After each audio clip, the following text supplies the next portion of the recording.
نبی صلی اللہ علیہ وسلم کی سب سے پہلی زوجہ محترمہ سیدہ خدیجہ بنت خویلد رضی اللہ عنہا ہیں۔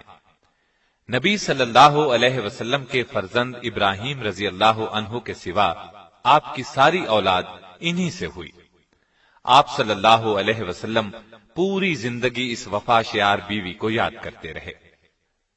سیدہ خدیجہ رضی اللہ عنہا کے والد کا نام خویلد اور والدہ کا نام فاطمہ تھا۔ سیدہ خدیجہ رضی اللہ عنہا کے والد اپنے قبیلے میں اونچی حیثیت کے آدمی تھے۔ ہر شخص انہیں عزت اور احترام کی نگاہ سے دیکھتا تھا۔ مکے میں رہائش اختیار کی، وہیں فاطمہ بنت زائدہ سے شادی کی۔ ان کے بطن سے اللہ تعالی نے وہ بیٹی عطا کی جو امت مسلمہ کی پہلی ام المؤمنین بنی۔ سیدہ خدیجہ رضی اللہ عنہا عام الفیل سے 15 سال پہلے پیدا ہوئیں۔ اس طرح آپ نبی صلی اللہ علیہ وسلم سے قریباً 15 سال پہلے اس دنیا میں تشریف لائیں۔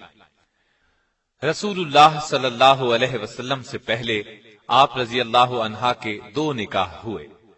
پہلے خاوند کا نام عتیق بن عابد مخزومی تھا۔ ان سے آپ کے ہاں ایک بچی ہند پیدا ہوئی۔ دوسرا نکاح ابو حالہ ہند بن نباش سے ہوا۔ ان سے آپ کے ہاں 2 بچے ہند اور حالہ پیدا ہوئے۔ بعض مورخین نے لکھا ہے کہ پہلا نکاح ابو حالہ سے ہوا تھا۔ عام الفیل سے 20 سال بعد فجار کی جنگ چھڑ گئی۔ اس میں خدیجہ رضی اللہ عنہا کے والد اور شوہر لڑائی کے لیے نکلے اور مارے گئے۔ آپ رضی اللہ عنہا کے خاندان کا پیشہ تجارت تھا۔ باپ اور شوہر کی موت کی وجہ سے تجارت کا بوجھ آپ پر آ پڑا، لیکن عرب معاشرے میں عورت کے لیے تجارت کا پیشہ بہت مشکل کام تھا۔ چنانچہ سیدہ خدیجہ اپنے رشتہ داروں کے ذریعے سے یہ کام لیتی تھیں۔ انہیں مال تجارت دے کر دوسرے ملکوں کی طرف روانہ کرتی۔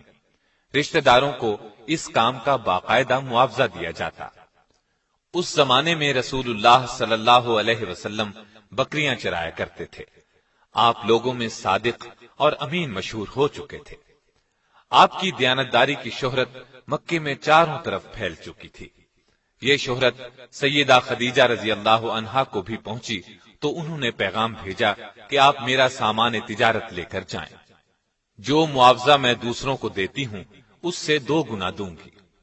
رسول اللہ صلی اللہ علیہ وسلم نے پیشکش کو قبول فرما لیا۔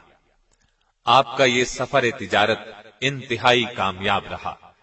چنانچہ تجارت کے اس سفر کے 2 ماہ 25 دن بعد خود سیدہ خدیجہ رضی اللہ عنہا نے نکاح کا پیغام بھجوایا۔ نبی صلی اللہ علیہ وسلم نے اپنے چچا کے مشورے سے اس پیغام کو قبول کر لیا۔ سیدہ خدیجہ رضی اللہ عنہا نہایت سمجھدار اور شریف خاتون تھیں۔ اللہ تعالی نے مال و دولت سے بھی نوازا تھا۔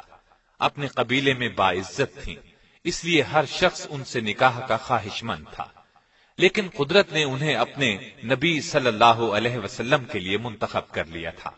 اس طرح نکاح کی تاریخ طے ہو گئی۔ مقررہ تاریخ کو آپ اپنے چچا ابو طالب، سیدنا حمزہ اور خاندان کے دوسرے لوگوں کے ساتھ سیدہ خدیجہ کے گھر تشریف لائے۔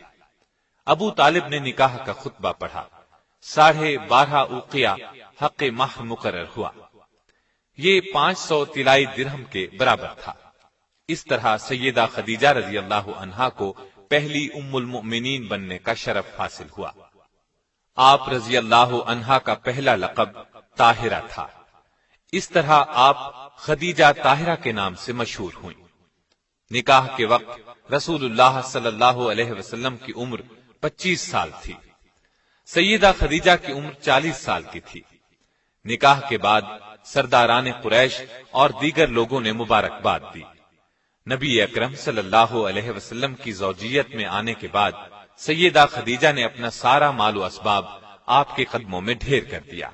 اس سے آپ کو روزی کمانے کی فکر سے نجات مل گئی۔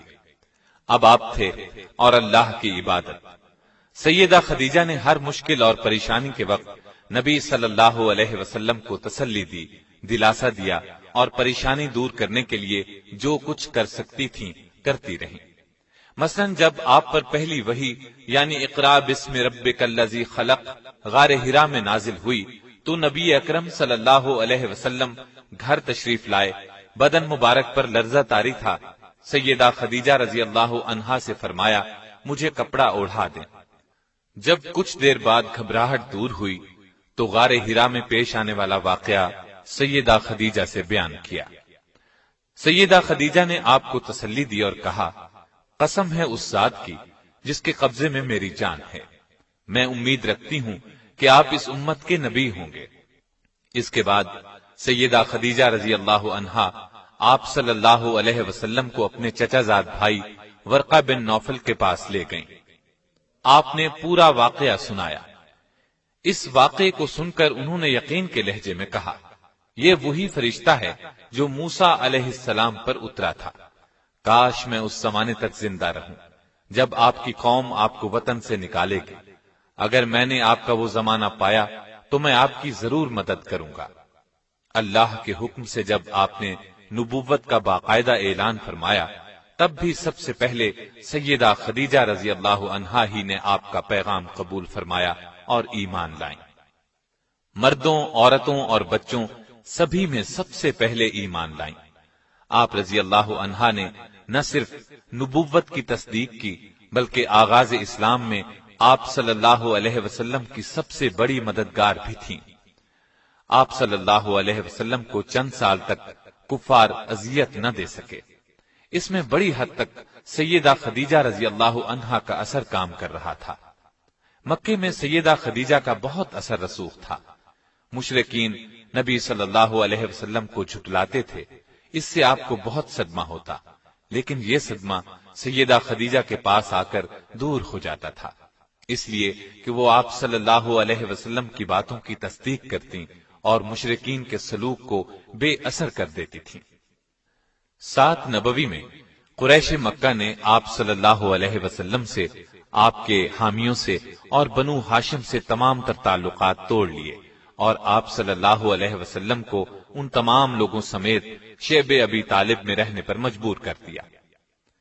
وہاں آپ صلی اللہ علیہ وسلم کو 3 سال تک رہنا پڑا۔ یہ زمانہ سخت تکلیف دہ تھا، بچوں کے بھوک سے بلبلانے کی آوازیں سنائی دیتی تھیں۔ اس گھاٹی میں سیدہ خدیجہ بھی آپ صلی اللہ علیہ وسلم کے ساتھ تھیں۔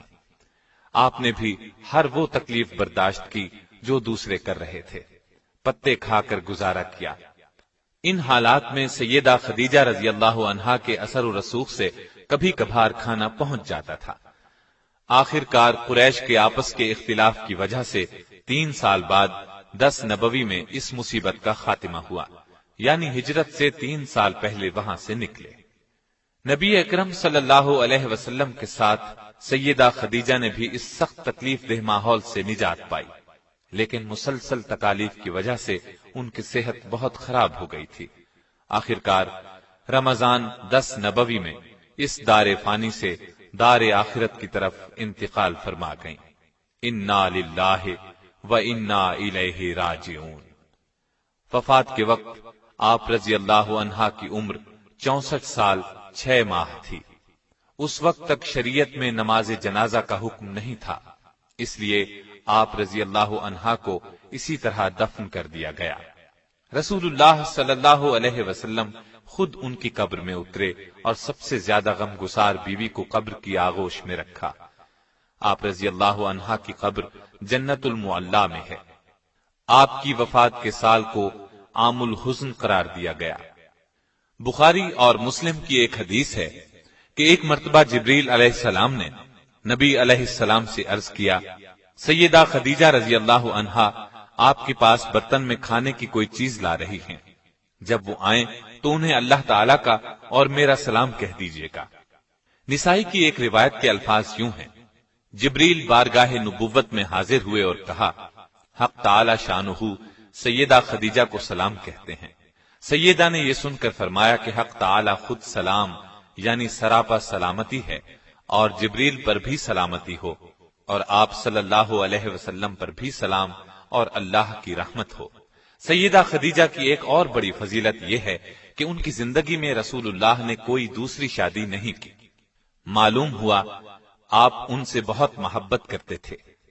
بخاری اور مسلم کی روایات کے مطابق آپ نے انہیں جنت میں ایسے محل کی بشارت دی جو موتی کا ہوگا، بلکہ مسند احمد میں روایت ہے کہ رسول اللہ صلی اللہ علیہ وسلم نے فرمایا، مجھے حکم دیا گیا ہے کہ میں خدیجہ کو جنت میں ایک ایسے محل کی بشارت دوں جو موتیوں سے بنا ہوا ہوگا، جس میں شور و غل اور محنت و مشقت نہیں ہوگی۔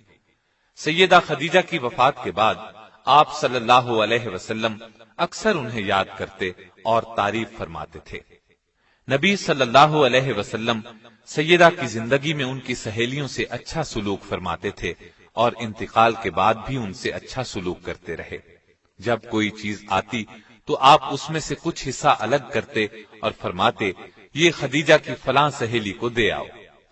نسائی اور مسند احمد کی روایت کے الفاظ یہ ہیں کہ نبی صلی اللہ علیہ وسلم نے فرمایا، جنت کی عورتوں میں سب سے افضل یہ 4 عورتیں ہیں: خدیجہ بنت خویلد، فاطمہ بنت محمد، مریم بنت عمران اور آسیہ جو فرعون کی بیوی تھی۔ سیدہ کی اس خصوصیت میں کوئی دوسری ام المؤمنین شریک نہیں ہوئی۔ بخاری، مسلم اور مسند احمد کی ایک روایت میں سیدہ خدیجہ کو تمام جہانوں کی عورتوں سے بہتر فرمایا۔ آپ کے پہلے خاوند سے ایک بیٹے ہند تھے، یہ آپ کے ساتھ ہی ایمان لے آئے۔ انہی کی نسبت سے آپ رضی اللہ عنہا کی کنیت ام ہند تھی۔ رسول اللہ صلی اللہ علیہ وسلم سے سیدہ خدیجہ کے ہاں 6 بچے ہوئے، 2 صاحبزادے جو بچپن میں فوت ہو گئے اور 4 صاحبزادیاں۔ ان کی تفصیل یہ ہے: قاسم رسول اللہ صلی اللہ علیہ وسلم کے سب سے بڑے صاحبزادے تھے، انہی کے نام پر آپ کی کنیت ابو القاسم تھی۔ بچپن میں مکے میں انتقال کر گئے۔ دوسرے صاحبزادے عبداللہ تھے، یہ بھی کم عمری میں ہی انتقال کر گئے۔ ان کے لقب طیب و طاہر تھے، اس لیے کہ یہ زمانہ نبوت میں پیدا ہوئے تھے۔ سیدہ زینب رضی اللہ عنہا، یہ رسول اللہ صلی اللہ علیہ وسلم کی سب سے بڑی صاحبزادی تھی، اور دوسری صاحبزادیاں سیدہ رقیہ رضی اللہ عنہا، سیدہ ام کلثوم رضی اللہ عنہا اور سیدہ فاطمہ رضی اللہ عنہا ہیں۔